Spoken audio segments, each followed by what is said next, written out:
Hi guys, Dan's Dollars here. A very good afternoon to you all. I hope you're all well at home.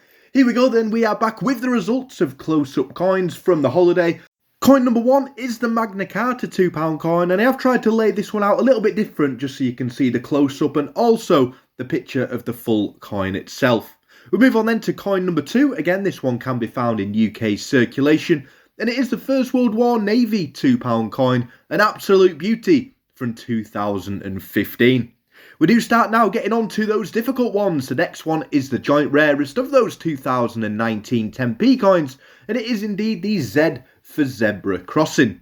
Moving on to coin number four, and my fan favourite coin. This coin started off the Dan's Dollars channel, and it is indeed the 2011 World Wildlife Fund 50p coin. We move on to the final coin, a territory coin. Again, this coin not meant for circulation, but those territory coins do turn up in your change, whether it is the Isle of Man, Jersey, Guernsey or Gibraltar, and it is the Tosha Cat £2 coin.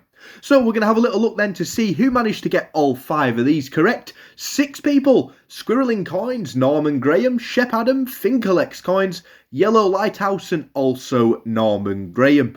Those YouTube comments are being a little bit pesky at the moment and not saving properly, so if you were to get all 5 of them right and I haven't read your name out, I really do apologise, and again, congratulations for getting them all correct. Plenty of videos then coming up today. There's going to be coin hunts. I can't wait to get stuck into those.